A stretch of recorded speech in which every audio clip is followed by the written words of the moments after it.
love it. I love the small town atmosphere. Mart is a very close-knit community. Mart is small, awesome. but when it comes to the football, we're pretty large. Man, they love football right here. Mart has good football tradition. I play with a lot of good players around here. The thing about Mart football is the community has one common goal, and you come in on a Friday night and you notice everything's closed. There's nothing going on but football. All your brothers played. Everybody played. I played offensive pulling guard and defensive end. Football is everything, Mart. Just like it never dies. Without football, I don't know if this town would survive. Whenever you're a kid, you go find a abandoned lot somewhere and you just play football. Football is like a religion here. Why don't we did have a good football team? To me, Chambless is a piece of my heart. I mean, I bled on that field, I cried on that field. I remember right on across the street, around about 40-yard line, I got knocked out. I stayed in the game. I remember breaking my arm on this field. It was a good football team. So you like to see them play, didn't you, too?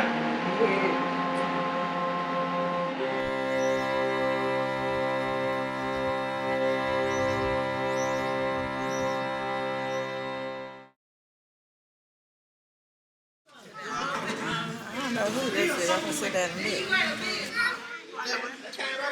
look. Thank you. Look at these pants this boy got on.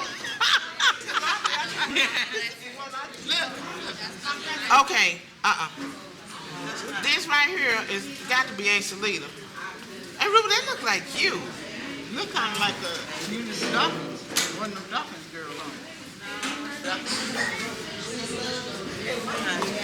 Okay, this is what you're gonna love when you see this. Is that right? Look, Arlie Davis, senior halfback. Okay. Oh, look, Where? Right there. You can see him. That's him all over. Looking like him. Yes. Like him. Lord have mercy, out here somebody with 1974. Can you help these enlarged? Look at these pants.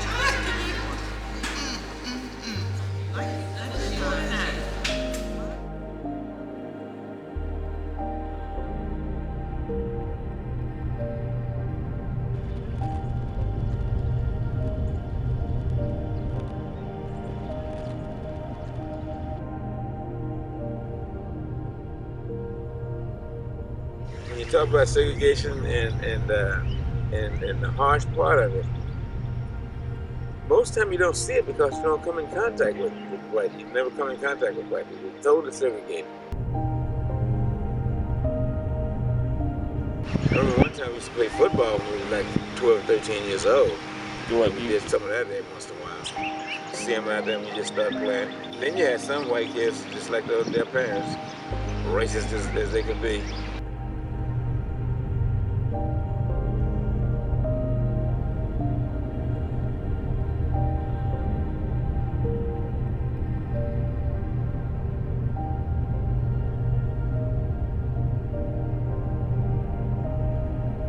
I played 54, 55, and 56. When I first started, I played practically everything at one time or another. On defense, I played linebacker. And I even played some offensive and some defensive tackle. Our strength was our coaching. We had a real good coach. Well, we went to Marlin, Corsicana, Hearn, Calvin, Groesbeck, places around here about, in a radius of about 50 to 60 miles. We had a good following. Even some of the white folks would come out and look at us. We was a good football team.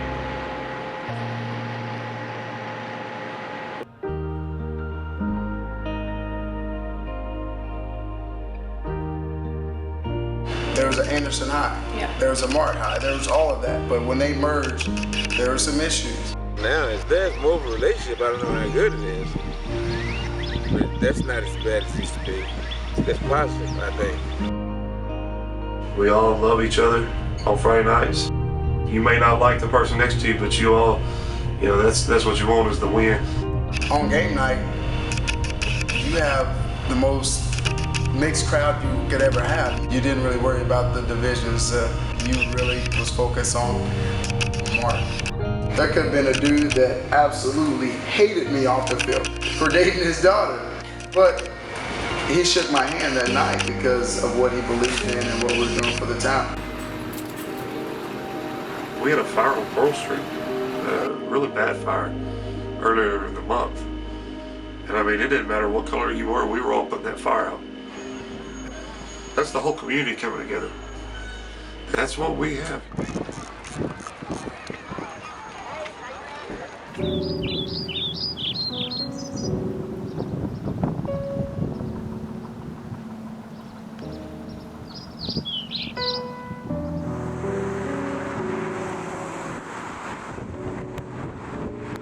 We're actually sitting in the church, St. Mary's Baptist Church. This is one of the oldest churches that I know of here in Mart. I know it's 108 years old, I believe. I can remember one time I went over my friend Tyrone's house, and there was this big creek behind his house. And we got the nerve, me and Tyrone got the nerve to go beyond the point we were supposed to go. We were told, just don't play down in that creek. And there was our friend Corey. And he saw us walking out of Tyrone's backyard, going towards this creek. And he yelled out, he said, "Where are y'all going?" And we said, "We're going to the creek, don't tell anybody." Well, Corey was in trouble. He couldn't get out of his yard. So he got upset that we were going to the creek without him. So he went and told Tyrone's grandmother, who Tyrone lived with. Yeah. So, of course, we get caught down in the creek. We come back to the house. Miss Lacey gave us the talk, and then she spanked us both. So when I get home, what does my grandmother do? She spanks me again.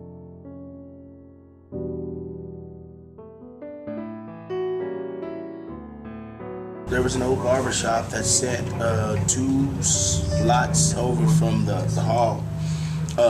I can remember going there as a little boy. I could walk to the barber shop by myself or with a friend and get a haircut for 50 cents. Your mom would give you $1. You could get a soda, like a bag of chips, maybe a package of Now and Laters, and like 5 or 6 little penny candies. And you'd come out of there with this little sack and your haircut, and you'd be like, wow, that's great. And that's something that I never thought would ever go away.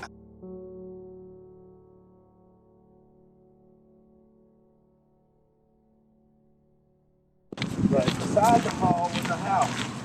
Well, actually, it was, my mom was telling me about a little teenage spot that used to be right in here. And then there was a house in here too, where Mr. Lacey's brother stayed. His name was, we called him the Lacey boy, that's what they called him. Okay. I hate to say it, but Sure. he was a friendly drunk. Yeah. But this was it. Wow. This was the barbershop right here. It seemed so much bigger Yeah, at sure. the time, but the front door is here. Come in here. And I want to say Mr. Lacey's chair would sit about right here. Wow. He had 2 chairs. There was a wall about right here. Because that's probably where the middle pole was. Yeah, but Right in the middle here was a big cooler where he kept all his sodas and stuff. sure, for the kids. Yeah. And then the candy kind of sat on top. And there were chairs along this wall for people to sit. The television up here. He had a shoe shine. But this was it. It seemed so much larger as a child. But, I mean, now it's gone. It's just, everybody came here. Notice, see, they left the, you can see the picture of the barber pole. Well, You can just kind of barely see it. But yeah, that was kind of neat. that was it, huh? Yeah.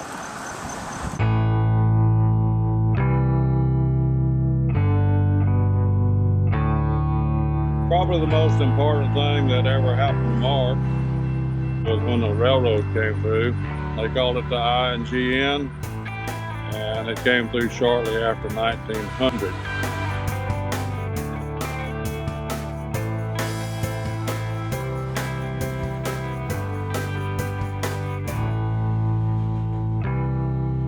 In those days, nearly everybody around here raised cotton and wheat.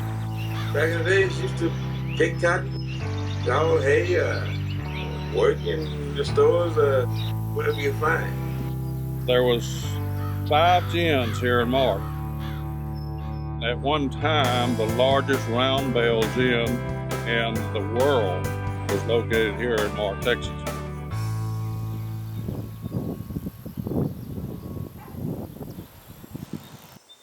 The Missouri Pacific decided to reroute their tracks, and so when they did, they left the city of Mart, and that was the end of Mart being a railroad town.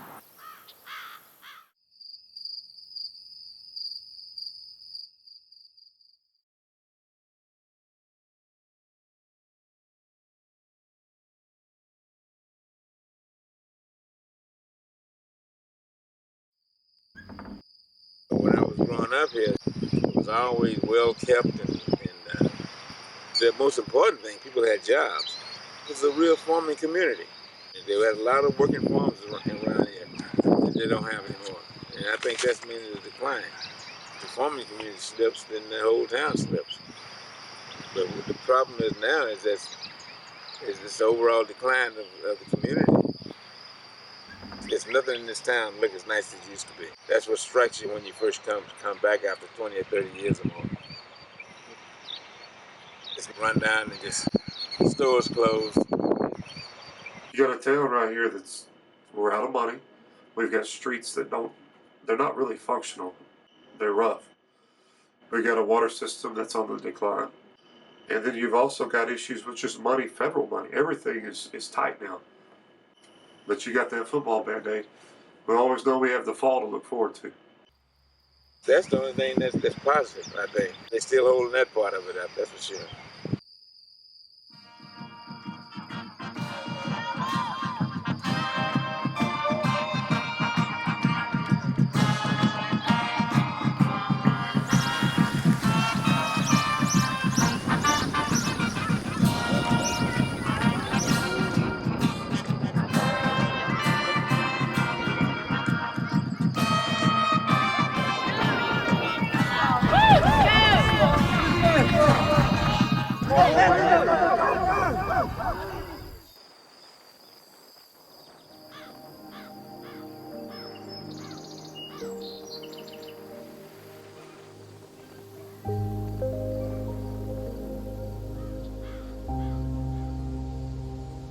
You weren't there that year, were you, Bob? No. No. But that was sort of the beginning of all this, was when we did that art sculpture on the land. And I remember over here. Yeah. When they had Uncle Cliff had his restaurant. That white is right there. He used to have the barber shop. Yeah.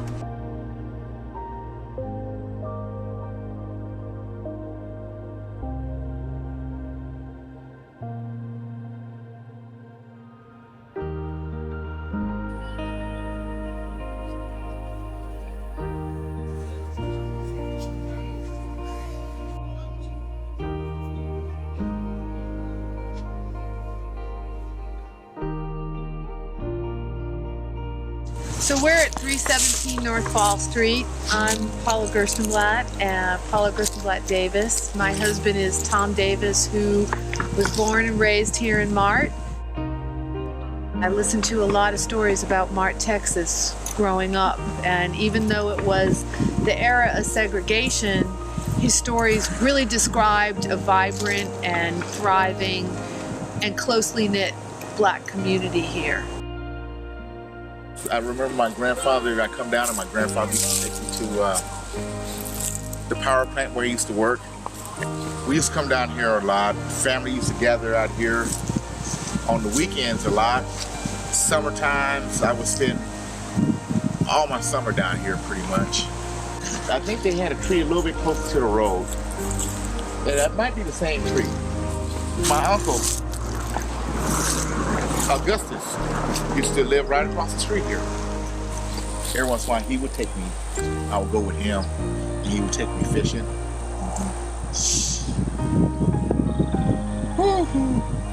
That was an experience. This is the original walkway, right? Yeah. This is it. In 2008, I came down here from California, and with my nieces and nephews and sister and brother-in-law and the family and some community members, we constructed this installation piece. We did the installation piece to reconnect the family with the land where my father-in-law raised his children. It was a moving experience, and it catalyzed an effort to document the Black history in Mart, which had not been done, but it really did start with this piece of land. We didn't know those grossbeck reds that we were finding were part of the original walkway. And then the house. Yeah. It's like kind of had a peaked roof. Living room over here, but we would always have a bed over there, and we would always camp out on the bed at night in the evening time. I felt like I had cousins, but I had 30 brothers and sisters every time I was down here.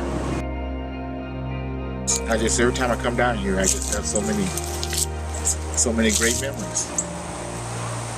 So many great memories. You doing all right? Yep, how about you? Good. Hey, man. How you doing? Hey, man. How you doing? All right, y'all doing all right? Yeah, y'all just getting in? What's that, man? Yeah. How you doing there?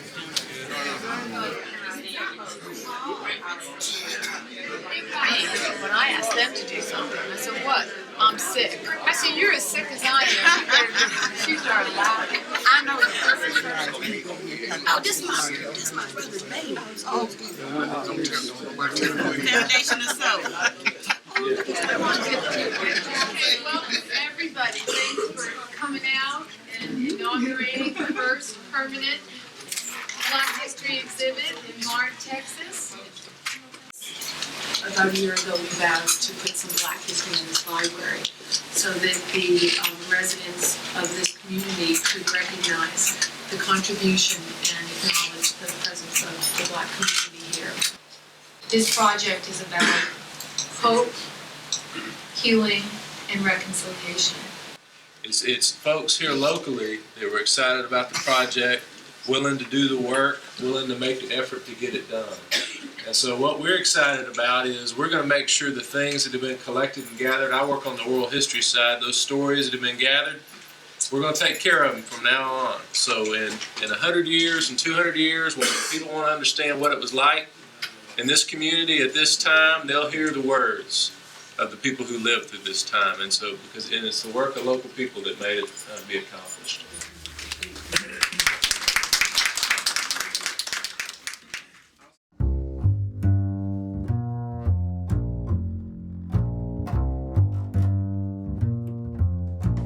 I spent the summer here just doing sort of some applied theater exercises, creating short performance pieces and also short digital pieces out of that work.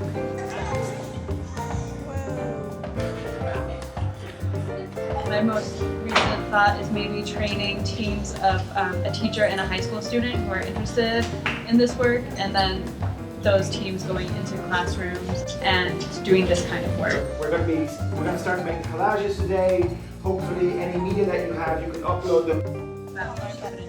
Does it change the way that you think about the project to do this kind of collage? Yeah, it's a fun way to kind of go back and process through everything we've done and get, sort of a visual representation of it. The purple over here. I know, it's pretty strong. Wow. I know. It's a work in progress. It will evolve. Yeah. Into what do you think? Well, into an amazing collage. I think it's already getting there. Yeah. So far, it's just kind of things either that I've been involved in or that I enjoy. I took some lots of passages from various blog entries that I've written, and I edited the fonts and kind of highlighted certain words. Here's the lodge in like our newspaper article that we did, and here's kind of a brief description of what the lodge is and represents. And so I just tried to pair up some of the blog postings that I had with some of the pictures that we took. So that it kind of makes maybe like kind of a story, even though it's like not really that coherent. But yeah, so this is what happens.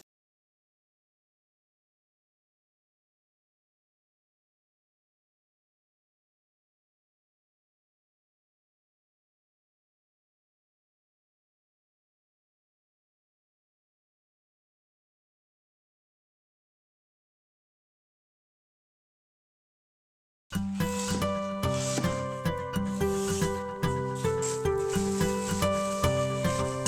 I came into the project last year, I was interested in learning more about this town, seeing how I can make a change in a town that is so racially divided, collapsing economically. I mean, I'm just interested in it in general in my work, so I was trying to find out how I could make a difference, what I could do. It seemed like lots and lots of possibilities.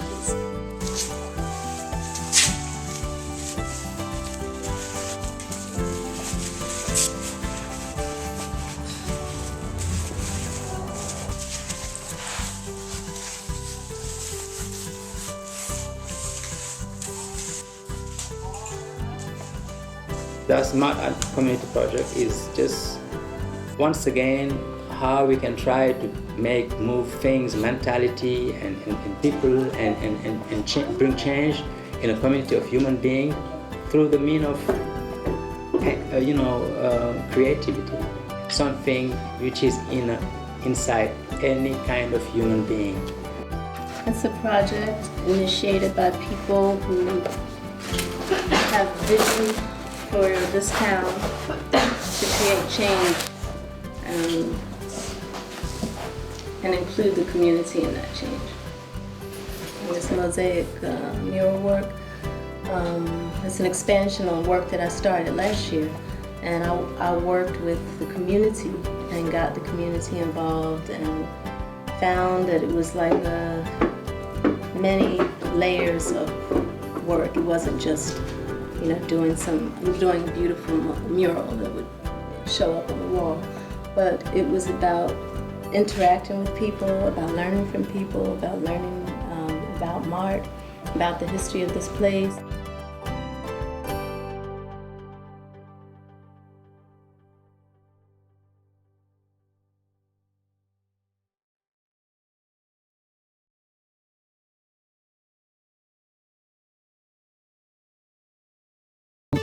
Don't mess with Santiago, huh?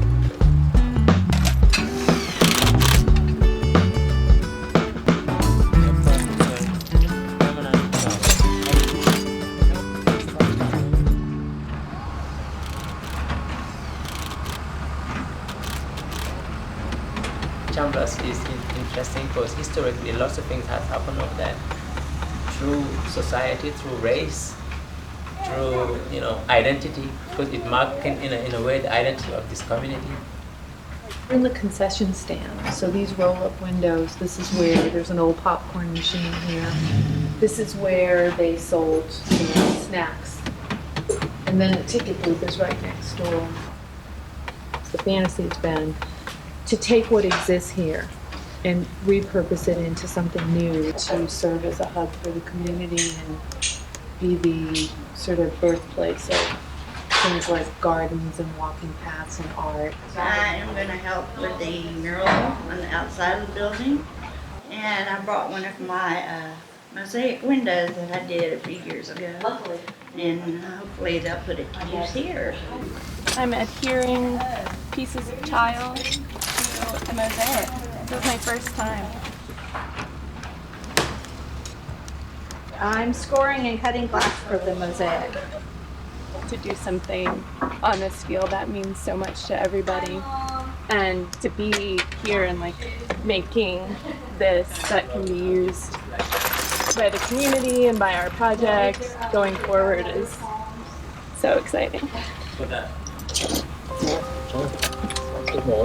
When I first came here, I didn't really expect things to be that different than in the north. I heard it's very racist in Texas and things like that, but I didn't really expect to have those kind of experiences. I just came kind of very naive and not expecting. But then I encountered some of it, and on both sides, I could see amongst the African American community how people had some very deep complexes. And then I saw in the white American community how people were, had some very deep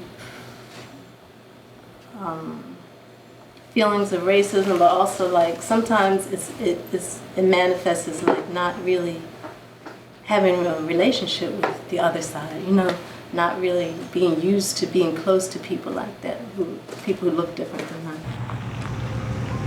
I think it's going to be really important to bring the community more together. We have a kind of a separation in the African American and the Caucasian community here, and I think it'll really bring the people more together. We need that here. I felt like I couldn't really learn anything about this town if I didn't know the people in the town. And everything was like a fascinating learning experience for me. Everybody has something to contribute. It doesn't matter how talented or not talented you are, you can always do something. You know, if you can't draw a straight line, you know, that doesn't mean you can't, you know, put pieces of glass on a wall in a pattern that someone has shown you how to do. Art is colorblind. It doesn't recognize a person by their color, it recognizes them by their talent. And everybody has a talent. And it's a platform of exchange. That's one of the definitions of art I like the most. Art as a platform for exchange and communication, you know, to build up other things, you know. Art for social change, for the community, you know. Yeah, really. Once the mosaic is finished, it would be awesome if, you know, more artists from within the community can come out and keep going, making things on different sides, or mosaic, doing mosaic, or maybe something else. Glass painting is not something from Senegal, but in the political history of Senegal, it played a key role in the sense that, you know, it was so strong in a time in the beginning of the 19th century that the colonial power at the time came out with a law saying that nobody is allowed to use glass painting because the glass painting was representing images of spiritual guides. And those spiritual guides was bringing a project of life which was totally an opposite way of the colonial power. Okay? And the way we use it, the guy who taught us this technique doesn't use glass painting. So it's just like, that's what I bring. It's a kind of a legacy I'm bringing here, you know. For me, it's just like jazz. I was joking about it. It's just like jazz. You know, just gravity. You know, just like it's a gravitation around the theme, but using different elements, different art form. Why not? You know, look up here on the floor. That's our palette. One door closes, another door opens. So in some ways, the door seemed closed here, the chapter felt closed here, Chambless, but in a way we're opening it again. It's just for the weekend because the original idea was just to... We decided to stay a little bit longer to finish the work properly. And that's exciting. I'm very happy about it. It's a long day. It's amazing how much we got done. Yeah, right.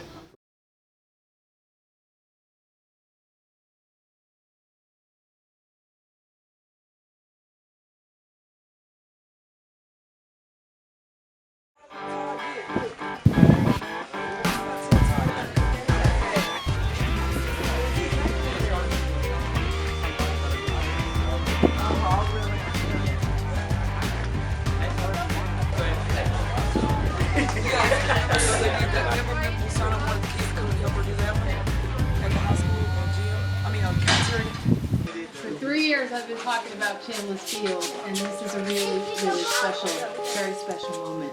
I had been listening to stories about this field since 1975, and it was just such a great space and such a meaningful space that everybody I talked to about Chambless Field had something to say. So we're here to view this beautiful mural and the interactive wall which people have been writing on, which is fantastic, their memories and their dreams. And really the purpose of tonight is to thank Masana and Kenzie for their amazing contribution to Mart this summer, to wish them well in their journey back to Senegal, and to encourage them to come back. So stay if you can. But thanks for coming. You have added a great new dimension to us here in Mart, Texas. And in this spot of history where so many of you have played football, watched football, were cheerleaders, had your kids play here, But there's a lot of things that are buried here, and we're uncovering them and bringing them to light in a beautiful way to bring everyone together. So I just want to say thank you, and I know I'll see you again soon, right?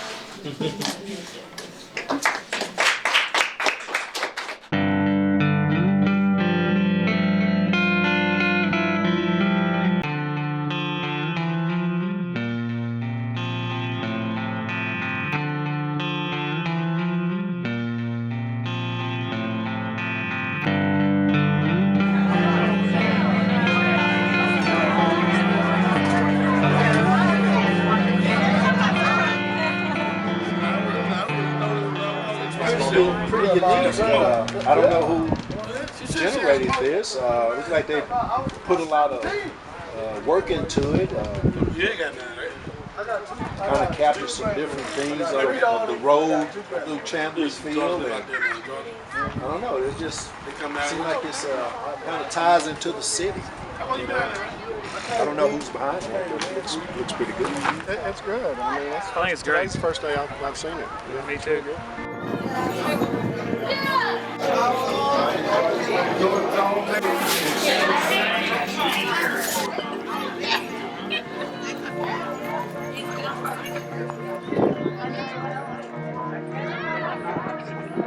One of the best memories on this field, beating the McGregor Bulldog. I remember breaking my arm on this field. We finally beat them 18-11. I had a pretty good game that game.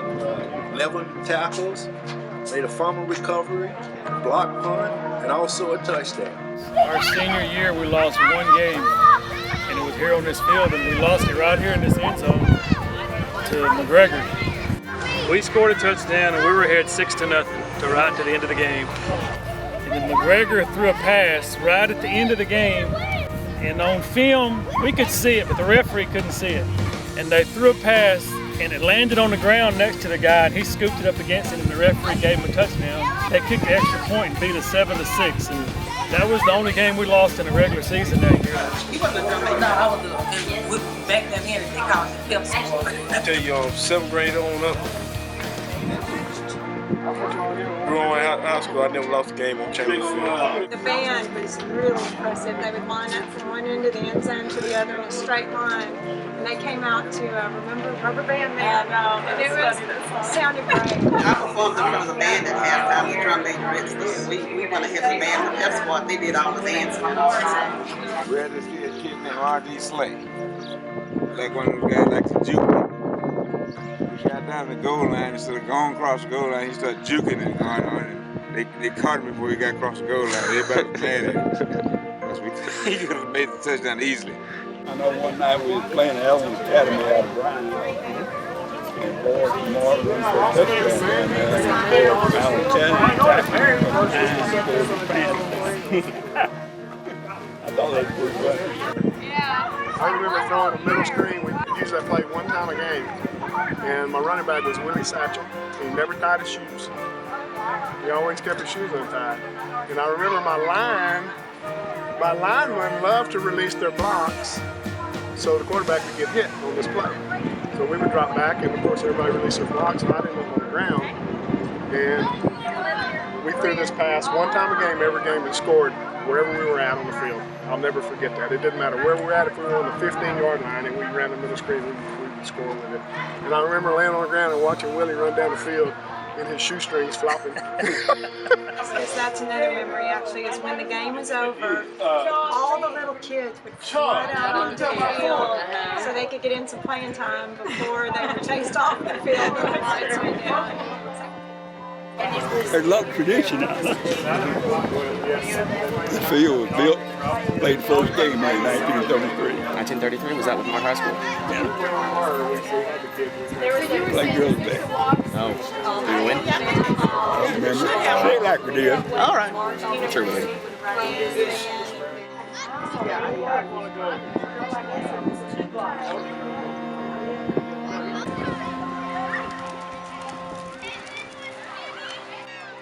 It's almost like from womb to tomb, dear Mart Panther. I love it. I love the small town atmosphere and being here on Friday nights. More football, it'll be good football.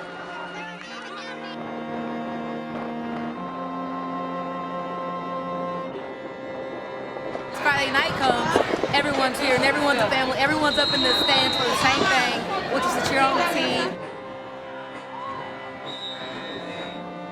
Here I am wishing I could put on these pads one last time. And I'm honestly proud to say that Mart is my home. Because, you know, for some kids, playing more football is all they'll have if they don't get out there and make some of themselves. Some of their best memories will be here.